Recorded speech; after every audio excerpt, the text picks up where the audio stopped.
Rangareddy deputy commissioner of prohibition and excise Dasaratha గారు మరియు Shamshabad DPO excise superintendent Krishnapriya madam గారి ఆదేశాల మేరకు ఎన్డీపీఎస్ స్పెషల్ రైడ్లో భాగంగా ఈరోజు శంషాబాద్ పరిసర ప్రాంతాలలో అక్రమ మద్యం కోసం రూట్ వాచ్ నిర్వహించడం జరిగింది.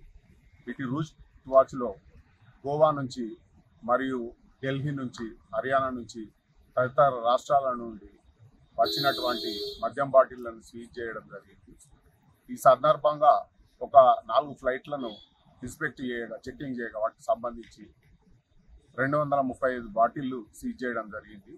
దాదాపు వీటి లీటర్లలో చెప్పాలంటే 160 లీటర్ల వరకు రమ్మరమ్మి ఉండొచ్చు. వీటి ప్రైజ్ వచ్చి ఇక్కడి మన ప్రభుత్వ లెక్కల ప్రకారం ఇక్కడ మనం అమ్మే ప్రైజు దాదాపు ఒక 5 लाख రూపీస్ వరకు ఉంటుంది. మేము రిపీటెడ్గా ఎన్నిసార్లు విన్నవించుకున్నా, రిక్వెస్ట్ చేసినా, ఇన్స్ట్రక్షన్స్ ఇచ్చినా ఈ గోవా నుంచి మద్యం బాటిళ్లను తీసుకొస్తూ వారు ఆ గోవా బాటిల్ అనేటి సబ్స్టాండర్డ్ లిక్కర్ అక్కడ ప్రతి షాపులో ఒకరికంటే ఒకరు తక్కువ, అంటే లిక్కరు మన తెలంగాణలో ఒకటే ధరకు ఎంఆర్పికి ఎక్కడ కానీ మద్యం లభ్యమవుతుంది.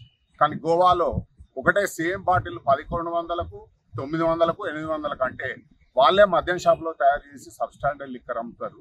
కాబట్టి దయచేసి ఎవరు గోవా నుండి మద్యం తేవద్దు, మీ ఆరోగ్యాలను ఖరాబు చేసుకోవద్దు. మన తెలంగాణ గవర్నమెంట్ మద్యం దుకాణంలోని మద్యాన్ని మీరు కొనుగోలు చేసి వాడుకోవాలని విజ్ఞప్తి చేస్తూ ఉన్నాం. Thank you.